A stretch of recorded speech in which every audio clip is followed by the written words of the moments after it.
Yes, this is Kibra News Network, and today we have Honorable Owino Kotieno in Kibra News Network studio. Honorable Owino Kotieno is going to tell us what he has for the people of Kibra in store if he's elected. He's one of the guys that is vying for the position of county rep, Sarangombe Ward in Kibra. Welcome, Mr. Owino Kotieno. Thank you so much. Let us just go straight to the point. Why did you decide to become a politician? Well, I was not born a politician, but I've always loved the art. It is important for you to understand that politics is a science. Politics is an art. And I loved this politics and I loved this art and science because it gives me an opportunity and a platform to interact with the people. By now, I could have been employed by either a big NGO or a big company, but I decided not to be employed because I wanted to devote my full time into politics, because politics determine who gets what, at what time, and how. So I decided to join politics because it is only through politics that one can secure and protect the welfare of the people. Yeah, you are vying with an ODM ticket. Yes. Why ODM and not any other party? Well, I'm running on an ODM ticket simply because personally I belong to that ideological thought of social democracy. Yes. I'm a social democrat in short. And the Orange Democratic Movement also professes the ideology of social democracy, where government must control, where government must also provide people for social security. They must protect their welfare. They must guarantee them we shall control the market forces, because if we leave them like that, then we have many capitalists around. And just as you also know, if you show me a capitalist, I will also tell you that that one is a bloodsucker. So me, I'm not a bloodsucker, and I cannot involve myself with a party that sucks the blood of the people. That's why I decided to run on an ODM ticket. Yeah, the current constitution requires that someone needs to have attained a certain education. Yes. What's your education background? First of all, just to put it right, that is Section 22 of the Elections Act that lays down the bare minimum qualification. The Constitution clearly says that one must have attained post-secondary education, yeah. Though the Constitution itself is not clear to what level is this post-secondary, because even a driver, any qualified driver has attained post-secondary requirement. The law is silent. Even the Elections Act is silent. The criteria that would use to set that post-secondary qualification, but that one is not a big deal. I have a certificate in peace building and conflict management. I also have from Africa Peace Point. I also have a certificate in conflict analysis from United States Institute of Peace. And at the same time, I've also done human rights and advocacy. Yeah, thank you very much for that, Mr. Owino Kotieno. Now, what are you going to do for these people of Kibra? Well, the most important thing, if I were you, I would have basically asked what are the functions of the county assembly representative, because it is from these functions of the county assembly representative that one is actually going to be able to articulate and even to inform the debates and even transform the welfare of the people. One, it is important for the people to understand the functions of the county assembly representative. One of the biggest functions of the county rep is to participate in the budget making process of the county government. The second one is to prepare and to make legislations that are going to be used to run this county. The third one is to provide oversight. What I mean by oversight simply means providing checks and balances against the governor and ensuring that there is transparency and accountability. The other one is to represent the people of Sarangombe. Not everybody living in Sarangombe can go to the county assembly, and that's why I'll be asking them to vote me in. The other function would be to prepare policies, because we cannot have development when we do not have a clear policy framework. So we shall be making and participating in the formation of the policy of the Nairobi, so that we can be guided by this policy for these 5 years that we shall be in the county assembly. The last but not least, ours would be to promote national cohesion, respecting unity in diversity and bringing development. But in my agenda also, one of the things that I want to do is to provide young people and women with a platform, first, of strengthening their capacity in financial literacy, life support skill, then roll out empowerment programs that are basically meant to uplift them from the level that they are.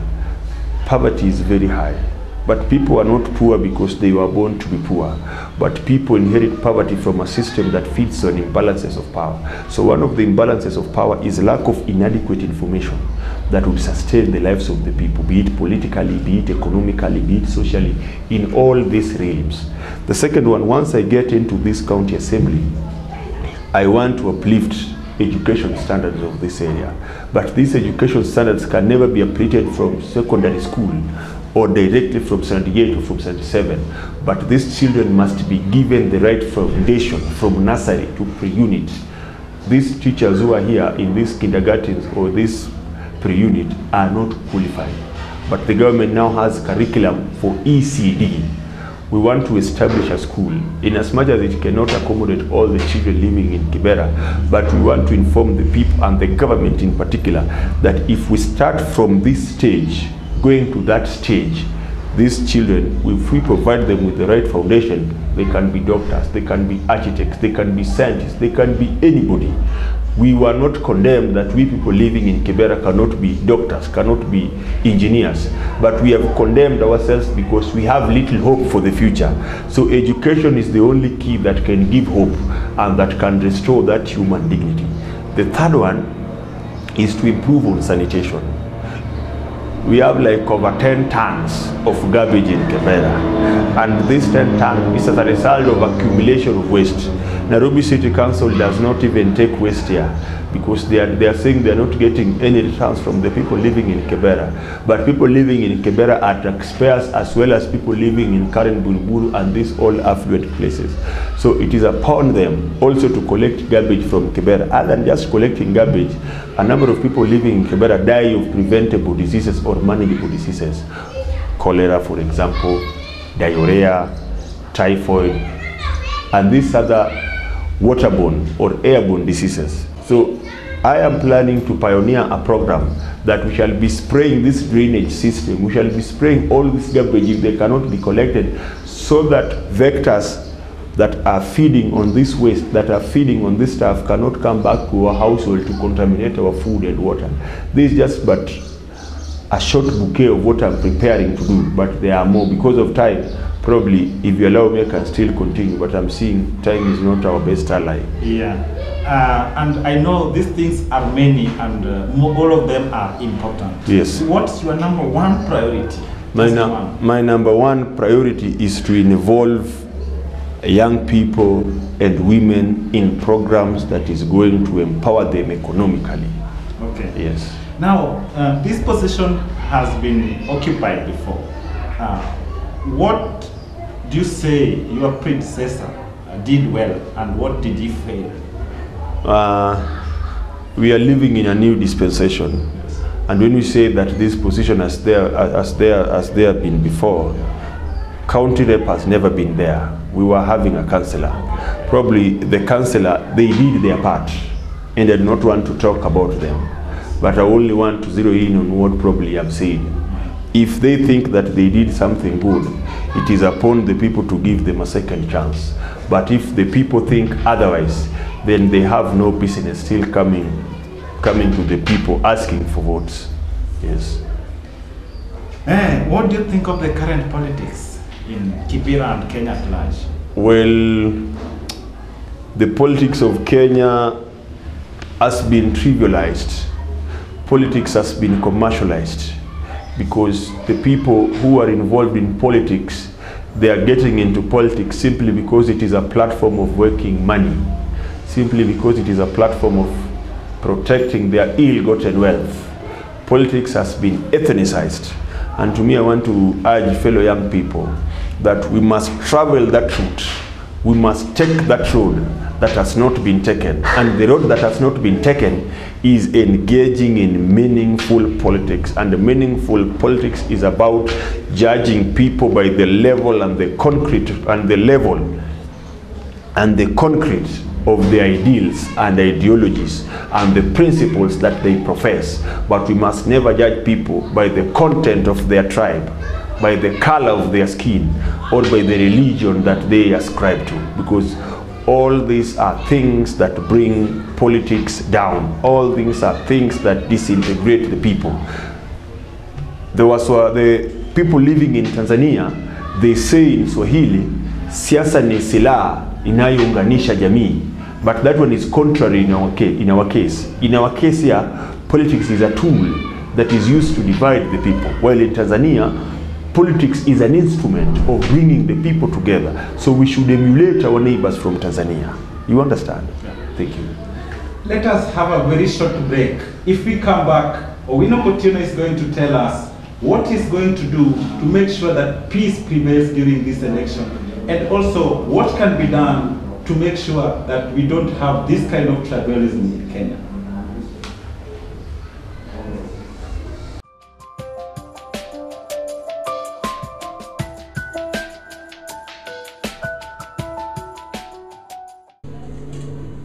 Welcome back.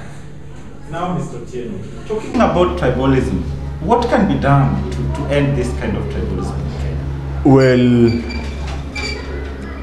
tribalism is a thing that was planted by our leaders. But before I get into that level, I want to say that it is not offensive. It is not even offending. Neither is it a crime to be born in a certain tribe. I'm proud to be a Luo. But I must never use my Luoness to debase or to violate or to dehumanize other people who are not Luos. But the only thing that has made this tribalism to be a cancer in our country is because leaders right from independence never took their time to plant the seed of unity. Instead of planting this seed of unity, they planted the seed of discord. And causes of tribalism are so many, but one of them, or the perception that people have that contributes towards tribalism, is one, unequal distribution of resources.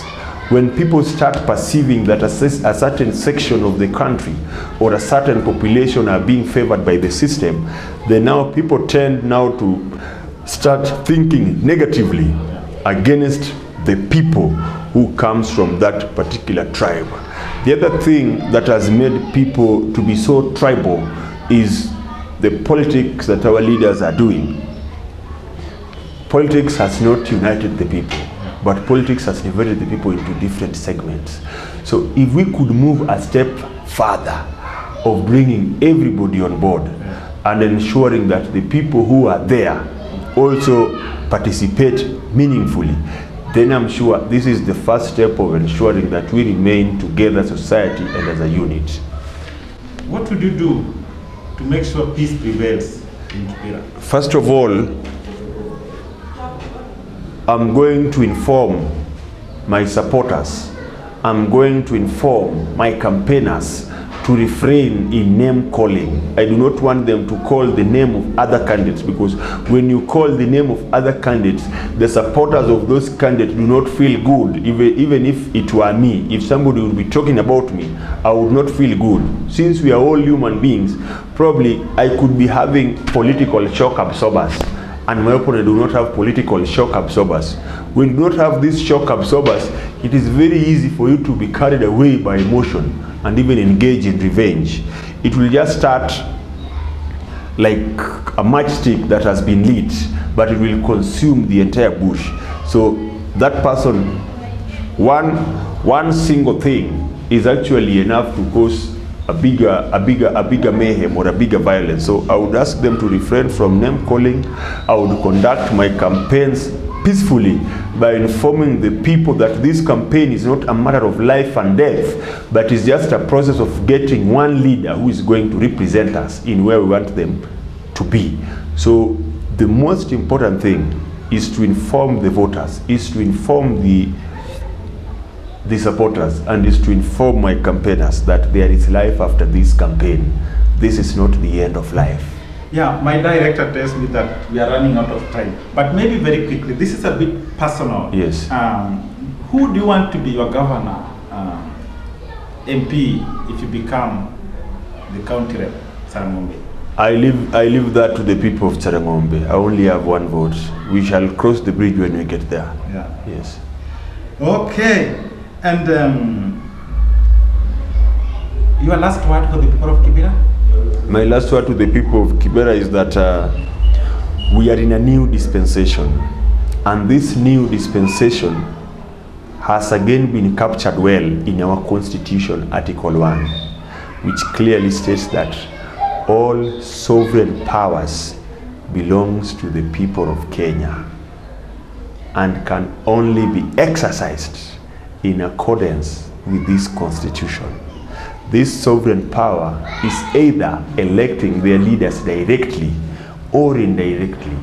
So I want to appeal to them. I want to urge them that while exercising this sovereign power of electing or choosing their leaders, they must be very careful, taking note that we are in a devolved system of government where resources would be distributed to all the 47 counties. They should be very careful that while we are devolving power and resources, we should be very careful not to devolve corruption.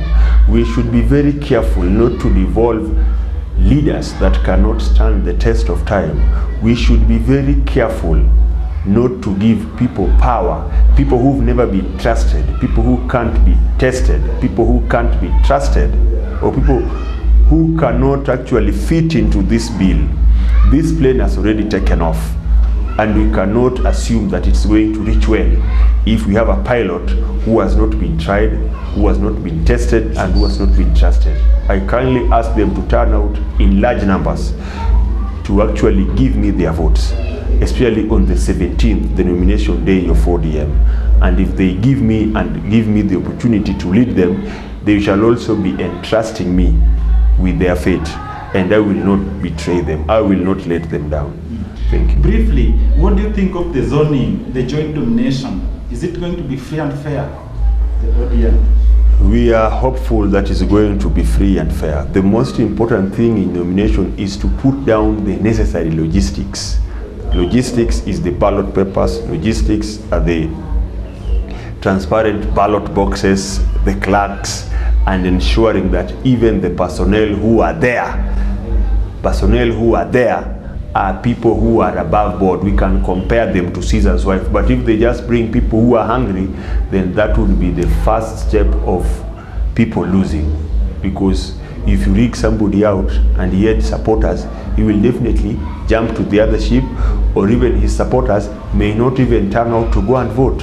So one of the causes of, again, voter apathy is people being denied their rightful candidate. If we have a rightful candidate who've been given that power by the people, I'm sure that we are going to have 90% voter turnout. But if you give them a person who they never wanted, people will not come out to vote. That was Owino Kotieno, aspirant county rep, Sarangombe Kibra constituency. We want to wish you all the best, Mr. Owino. Thank you so much. And we will call you back again. Great. If you will. Thank you so much.